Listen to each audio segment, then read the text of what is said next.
This stock, it's a hunting stock, perfect for hunting. I've got no real gripes with it.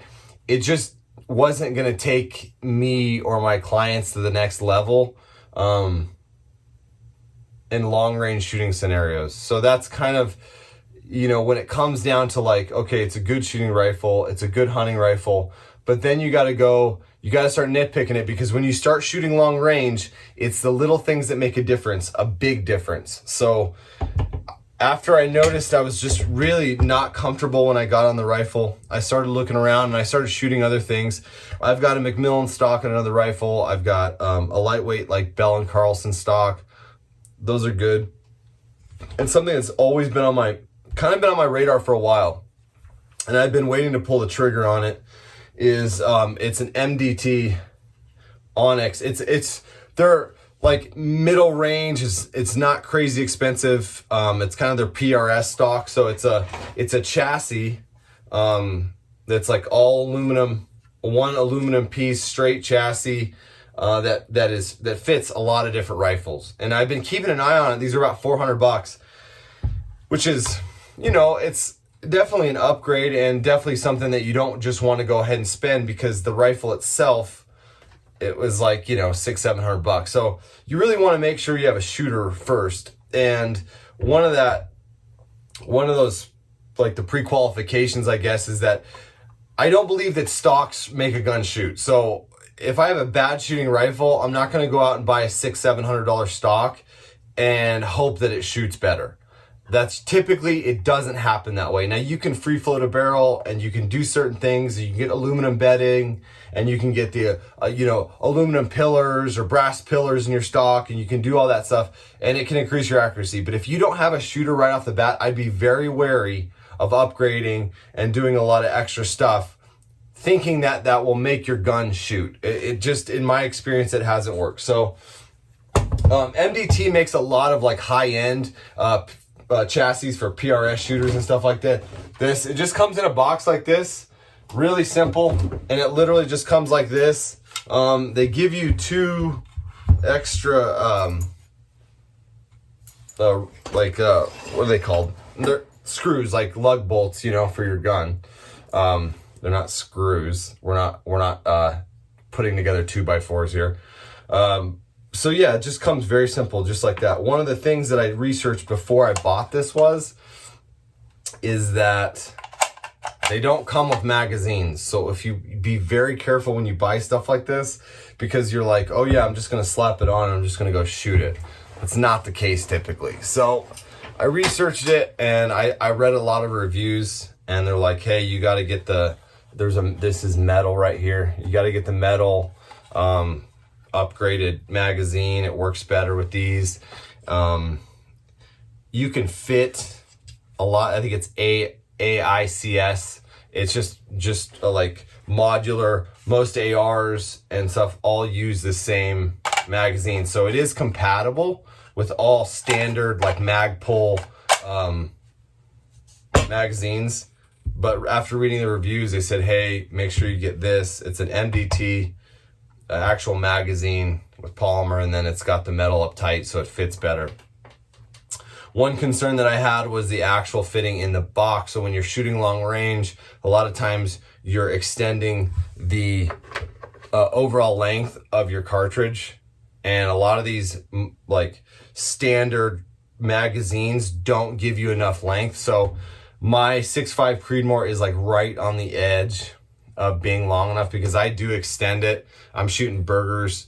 This is an ELDX right now. I shoot those too, but shooting burgers, and it's really at the end of the line as far as that goes. So I don't have to make any adjustments, and I don't have to mess with the magazine at all to try to get the box a little bit bigger or buy a custom box.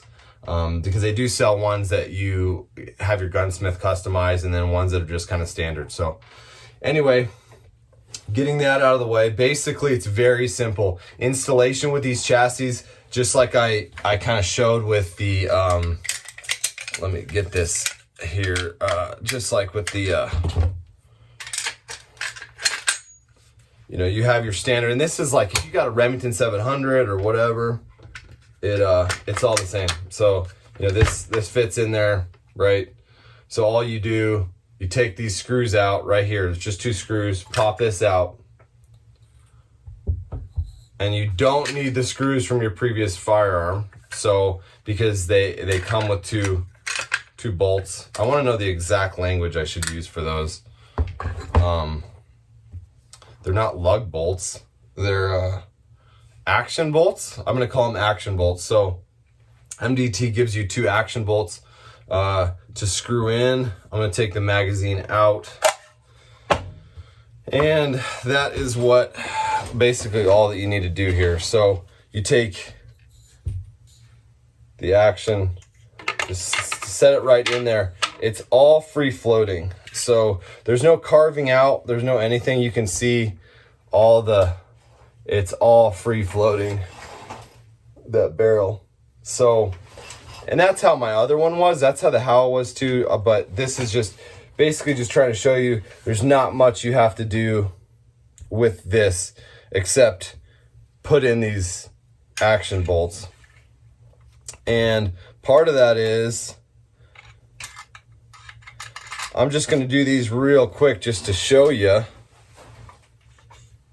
But I'm not messing with the scope. I'm not doing anything. Everything's there. Now the point of impact can change. When I put this action on this chassis, I'm expecting a little point of impact change. I'm not expecting it to be exactly the same. I am expecting better accuracy just because I'm more comfortable, but I'm not expecting anything really different to change with my rifle. So, yeah, so this just goes right in. They give you a little wrench, which obviously I have a lot of Allen wrenches. One thing that I'm going to do is I'm definitely going to get some Loctite, and I'm going to get my torque wrench when I go to really get this ready to go into the field. So, but it's really simple, really, really simple. Just two action bolts. And, you know, I'm just going to give it just a little bit of a tight just so you guys can see it. But that's it. Now you've just put whatever it is, you name it. You just put your Remington 700 action, your Savage action, your Howa action, Weatherby action. You just put it on chassis.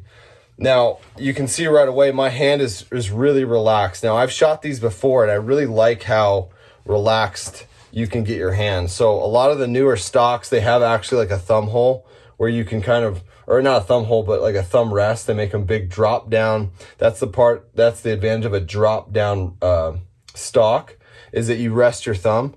And so with that Howa, it was kind of in between. It was a hunting stock and it didn't have proper thumb rest and it didn't have a really good just hand comfort. So now this hand is completely relaxed when I'm on it, and I can just literally rest my hand on it. Obviously, I'm not going to rest on the trigger till I'm ready to shoot, but my hand is completely relaxed. I don't have any hand strain. I don't have any torque.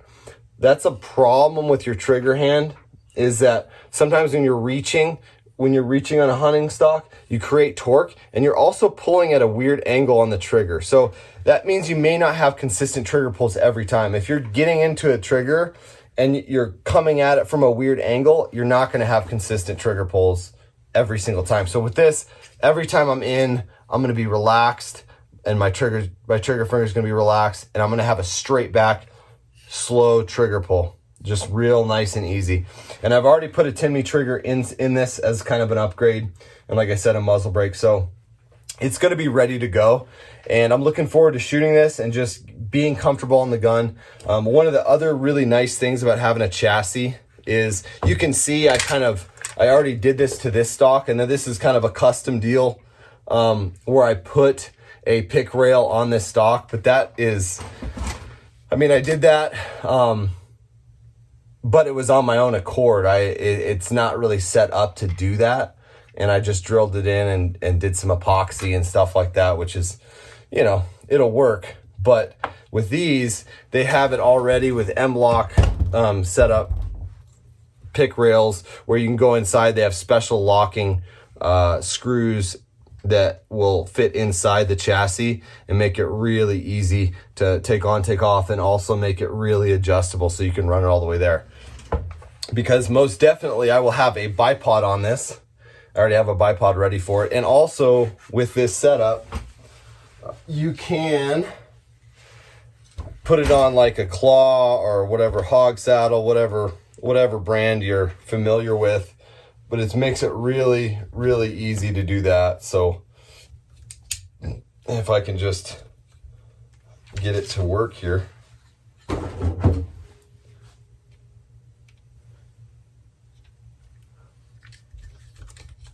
I don't know.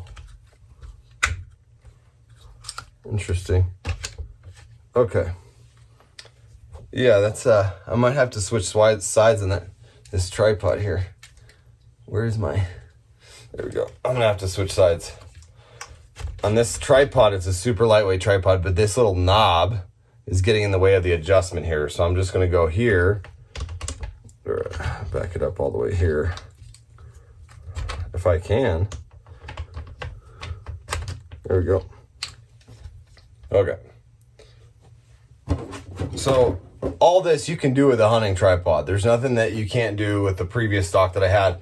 It just makes it a little bit more streamlined. You can kind of see it fits in a little bit more snug. Just because of the square platform, you know, you can kind of see it.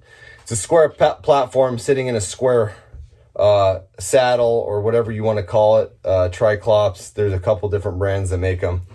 So it just makes it a little bit better fit for these things, which is nice. All right, so that's basically my new setup, guys, and I'm definitely going to keep you updated on how it all turns out. One thing I want to make very clear, my other rifles I build for more of a lightweight platform. This is not lightweight. These chassis aren't built like, they're not carbon fiber. I'm not saving any weight. I think I'm adding a little bit of weight compared to a Hogue over molded stock, which is standard on these Howa 1500s. I'm not saving any weight. But that is not always the main goal, especially with a 6.5 Creedmoor like this. I really want to see point of impact and stay in the rifle scope. So I kind of have an idea of what I want to do with this gun, and it isn't hiking around, you know, tons of miles in the mountains. I want to have it as a gun that's going to be a long range deer rifle, and in certain situations, long range predator rifle as well. That being said, I have no problem hiking long distances with this. It's not that heavy. It's not a big bull barrel. So part of the issue is that Weatherby's, well, take back a step. The Howa 1500 is basically Weatherby Vanguard action, if you didn't know that. So it's basically synonymous. A Howa 1500 and a Weatherby Vanguard are the really, really similar actions, both Japanese made, and they're not light. There's never been a lightweight Weatherby action, especially built on their old platform. So that being said, I'm not going to try to take a heavy action and try to make it light with stocks and stuff like that. I'll take an action that's ready to roll and kind of make it what it wants to do, put it in a better platform that we can be successful with. So it's definitely not too heavy where I don't want to carry it around. But it is not a super light. I didn't do this for lightweight. I didn't do this to save any weight or anything like that. So just want to make that very clear, because a lot of my other rifles, I'm gearing them towards mountain hunting, a lot of spot stock, whether it's Alaska sheep hunting or it's desert coos hunting, where you want to stay light and you're kind of mobile.